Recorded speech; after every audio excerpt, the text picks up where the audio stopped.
नमस्कार, आप देख रहे हैं मौसम तक चैनल। मैं हूं देवेंद्र त्रिपाठी। दोस्तों, देश भर के मौसम पूर्वानुमान के इस बुलेटिन में आपका स्वागत है। आगे बढ़े इससे पहले निवेदन मैं आपसे करूंगा, मौसम तक चैनल को सब्सक्राइब कर लीजिए, बेल आइकन पर भी क्लिक कर लीजिए ताकि हर अपडेट आपके फोन पर खुद ब खुद पहुंच जाए। फिलहाल वेदर सिस्टम की अगर हम बात करें तो सैटेलाइट तस्वीरें काफ़ी कुछ बयां कर रही हैं, लेकिन फिर भी वेदर सिस्टम कहाँ पर है ये बताना ज़रूरी है। इस समय जो नॉर्थ ईस्ट राजस्थान यानी उत्तर पूर्वी राजस्थान के ऊपर सर्कुलेशन बना हुआ था, आगे बढ़कर हरियाणा, एडजॉइनिंग उत्तर प्रदेश और आसपास के भागों पर है। इस सिस्टम से एक ट्रफ रेखा गुजरात होते हुए अरबियन सी के बीच में बनी हुई है और साथ ही साथ इस सिस्टम से एक ट्रफ रेखा तमिलनाडु के तटों के पास बने सर्कुलेशन के पास भी बनी है। यानी कि दोनों तरफ का जो सी बेसिन है, चाहे वो अरब सागर है या फिर बंगाल की खाड़ी, वो मॉइस्चर का लगातार फ्लो कर रहा है और आने वाले समय में भी ये जो प्रक्रिया है ये जारी रहेगी। इसकी वजह से देश के ज़मीनी भागों पर कई जगहों पर घने बादल बनते रहेंगे और बारिश की गतिविधियां होती रहेंगी। इसके अलावा उत्तर भारत के भागों पर एक के बाद एक डब्ल्यूडी के आने का सिलसिला भी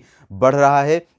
और आप देख सकते हैं, ये जो तस्वीरें हैं सैटेलाइट की, इससे अंदाज़ा लगा सकते हैं कि जो जम्मू कश्मीर का वैली रीजन है या फिर जम्मू संभाग है, इन दोनों क्षेत्रों में बादल दिखाई दे रहे हैं। साथ ही साथ लद्दाख के ऊपर भी बादल बढ़ने लगे हैं, यानी कि अब डब्ल्यूडी का इम्पैक्ट उत्तर भारत के पर्वतीय क्षेत्रों पर दिखाई देगा। तो आइए जानते हैं कहां पर बारिश होने की संभावना है और कहां पर मौसम शुष्क होता हुआ दिखाई दे रहा है।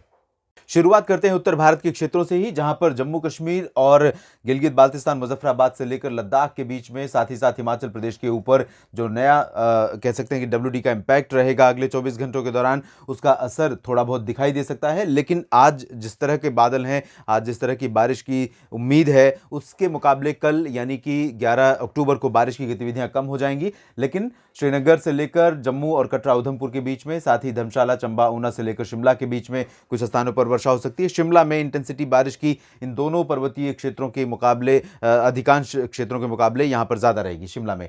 लद्दाख में थोड़ी बहुत वर्षा होगी। लद्दाख आप जानते ही हैं कि ड्राई रीजन है, यहां पर बारिश बहुत कम होती है। उत्तराखंड को बड़ी राहत मिल सकती है अगले 24 घंटों के बाद। यहां पर दक्षिणी हिस्सों में देहरादून और ऋषिकेश से लेकर मसूरी, नैनीताल के बीच में कई जगहों पर मध्यम से भारी वर्षा की आशंका है। जबकि उत्तरी क्षेत्रों की बात अगर करें तो यहां पर केदारनाथ, बद्रीनाथ से लेकर चमोली, उत्तरकाशी, जो उत्तरी हिस्से हैं, एकदम हिली रीजन है, इन भागों में बारिश की गतिविधियां पहले के मुकाबले काफी रिड्यूस हो रही हैं। लेकिन फिर भी बारिश की आशंका पूरे राज्य पर रहेगी। इंटेंसिटी भले कम हो जाएगी, लेकिन थोड़ी बहुत वर्षा उत्तरी इलाकों में भी देखने को मिल सकती है। पंजाब और हरियाणा पर आप देख सकते हैं बादल बने हुए हैं और बादल पहुंच भी रहे हैं। तो यहां पर पंजाब के पूर्वी क्षेत्रों में कुछ शहर ऐसे हो सकते हैं जहां पर वर्षा कंटिन्यू रहेगी। हालांकि पंजाब पर हरियाणा की तुलना में काफ़ी कम वर्षा की संभावना है, लेकिन साहिबजादा अजीत सिंह नगर, शहीद भगत सिंह नगर और साथ ही साथ जो पूर्वी क्षेत्र हैं जिसमें रूपनगर, नवा शहर और पटियाला, लुधियाना, इन भागों पर कुछ इलाकों में हल्की से मध्यम बौछारें गिर सकती हैं। मेनली हल्की बारिश की संभावना है, लेकिन कहीं कहीं पर मॉडरेट स्पेल यानी मध्यम शावर भी आपको देखने को मिल सकता है। वो टिक कर बारिश होगी या जल्दी से खत्म हो जाएगी, ये महत्वपूर्ण है। तो यहाँ पर टिकने वाली बारिश फिलहाल बहुत हैवी वाली या मॉडरेट वाली नहीं होगी। पश्चिमी भागों में अमृतसर, तरन से लेकर फजिल्का, फरीदकोट, श्रीमुक्तसर साहिब के बीच में लाइट रेन के चांसेस रहेंगे, पासिंग शावर के या फिर बूंदाबांदी होगी। ज़्यादा बारिश की उम्मीदें नहीं है। हालांकि यहाँ पर अब धीरे धीरे उत्तरी और उत्तर पश्चिमी हवाएं भी अब जोर मारना शुरू करेंगी इस डब्ल्यूडी के आगे निकलने के बाद, और इसका इम्पैक्ट आप देखेंगे उत्तर भारत के भागों में मौसम में बदलाव के रूप में। लेकिन बहुत जल्दी यानी 11 अक्टूबर को फिलहाल बहुत ज़्यादा चेंजेस आपको दिखाई नहीं देंगे। हरियाणा में पंचकुला, अंबाला, यमुनानगर, करनाल, कुरुक्षेत्र से लेकर चंडीगढ़ और सोनीपत, पानीपत समेत गुरुग्राम, फरीदाबाद के बीच में कई जगहों पर वर्षा होने की संभावना है। कैथल और जींद से लेकर हिसार, फतेहाबाद के बीच में, सिरसा के बीच में फिलहाल लाइट रेन के चांसेस रहेंगे। ड्राई वेदर पूरी तरह नहीं रहेगा, क्योंकि यहाँ पर आप जिस तरह का क्लियर वेदर देख रहे हैं, ये क्लियर कंडीशन नहीं रहेगी। डब्ल्यूडी का इम्पैक्ट तो मॉइस्चर का इम्पैक्ट ऊपर है और नीचे से अरब सागर से जो मॉइस्चर पहुंच रहा है उसका भी असर है। तो इस वजह से यहाँ पश्चिमी भागों में कहीं कहीं पर हल्की फुल्की वर्षा रिकॉर्ड की जा सकती है, हरियाणा के भागों में भी। राष्ट्रीय राजधानी दिल्ली में कई जगहों पर बारिश हो सकती है पहले के मुकाबले। जिस तरह से आज थोड़ा सा कमी हुई है, पिछले 2 दिनों में शनिवार और रविवार को काफ़ी बारिश हुई है दिल्ली एनसीआर में, आज काफ़ी कम है। और आज के मुकाबले कल भी इसी तरह की कंडीशन रह सकती है। लेकिन कुछ इलाकों में, खासतौर पर पूर्वी क्षेत्रों में, जो नोएडा और गाजियाबाद से सटे हुए क्षेत्र हैं, फरीदाबाद से सटे हुए क्षेत्र हैं, इन भागों में कुछ स्थानों पर अच्छा स्पेल बारिश का 1-2 बार दिखाई दे सकता है। पश्चिमी उत्तर प्रदेश में आप देख सकते हैं समूचे उत्तर भारत के क्षेत्रों में सबसे अधिक पश्चिमी उत्तर प्रदेश में बारिश की संभावना है, आशंका है, और ये बारिश निरंतर जारी रहेगी। यहाँ पर लखीमपुर खीरी से लेकर बरेली, शाहजहांपुर और संभल से लेकर अलीगढ़, आगरा और मथुरा समेत मेरठ, मुरादाबाद, सहारनपुर के बीच में कई जगहों पर मध्यम से भारी वर्षा का क्रम यहां पर बना रहेगा। लगातार बादल रहेंगे, लाइटनिंग और थंडरस्टॉर्म के साथ यहां पर बारिश की आशंका है। ये बारिश भी फसलों के लिए बहुत ज़्यादा नुकसान का कारण बन सकती है और ये कंडीशन अगले 24 से 48 घंटों तक उत्तर प्रदेश पर फिलहाल अभी बनी रहेगी। और इसके अलावा पूर्वी उत्तर प्रदेश के क्षेत्रों में आप देखें तो दक्षिणी हिस्से ज़्यादा प्रभावित होंगे। लखनऊ और कानपुर से लेकर अयोध्या से लेकर वाराणसी और प्रयागराज, जौनपुर, प्रतापगढ़, आजमगढ़, भदोही, मऊ और सोनभद्र, मिर्जापुर समेत प्रयागराज के बाद पश्चिम में चलेंगे तो कौशाम्बी और फतेहपुर और आसपास के इलाकों में बारिश की संभावना रहेगी।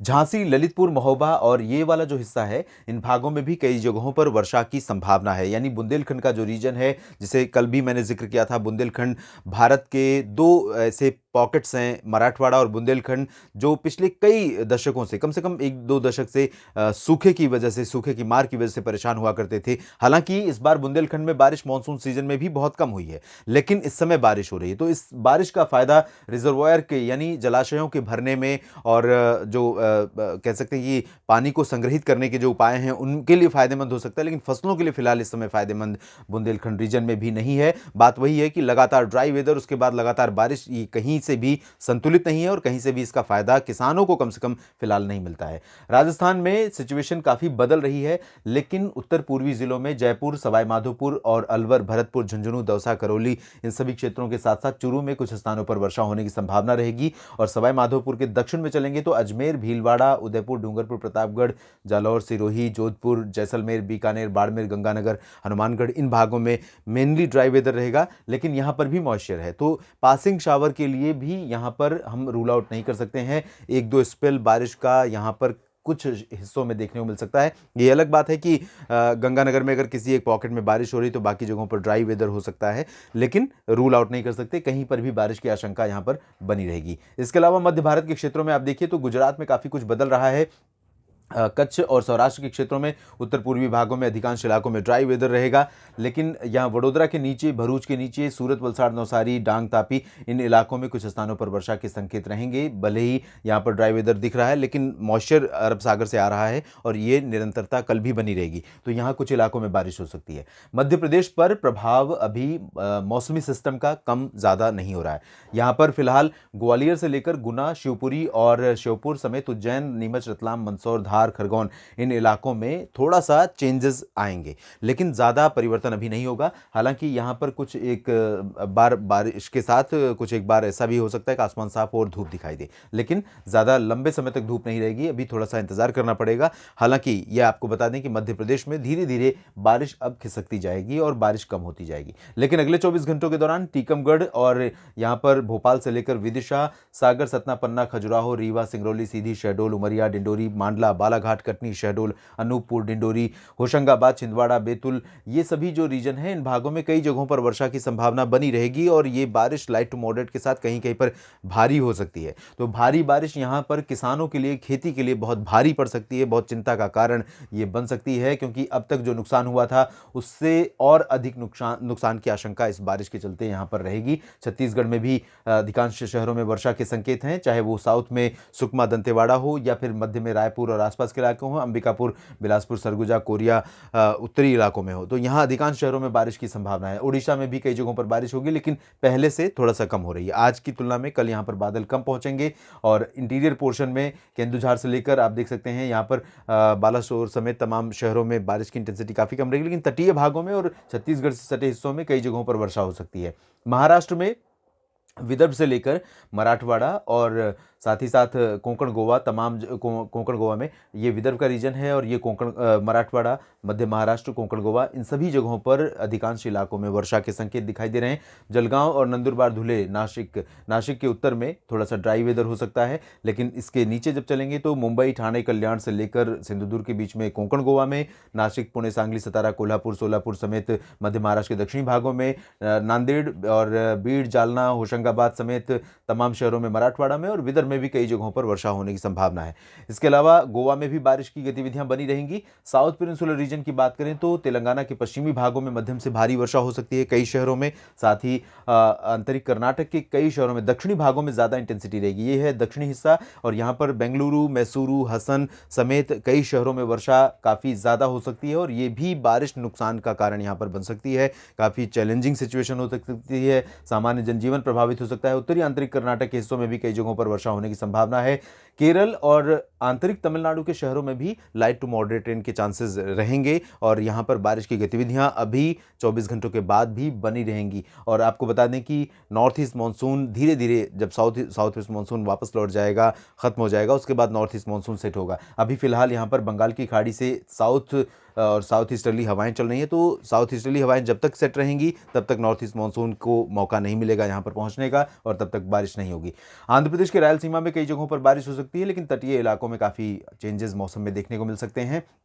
इधर पूर्वी भारत की तरफ देखें तो बिहार में और झारखंड, पश्चिम बंगाल के भागों में फिर से बारिश बढ़ रही है। अगले 24 घंटों में कई जगहों पर वर्षा हो सकती है। पूर्वोत्तर भारत के राज्यों में, असम, मेघालय समेत तमाम शहरों में मध्यम से भारी बारिश होने की संभावना है। फिलहाल इस वीडियो में इतना ही। आप बने रहिएगा मौसम तक चैनल के साथ। मैं लगातार रखूंगा नजर और आपको करता रहूंगा अपडेट। धन्यवाद।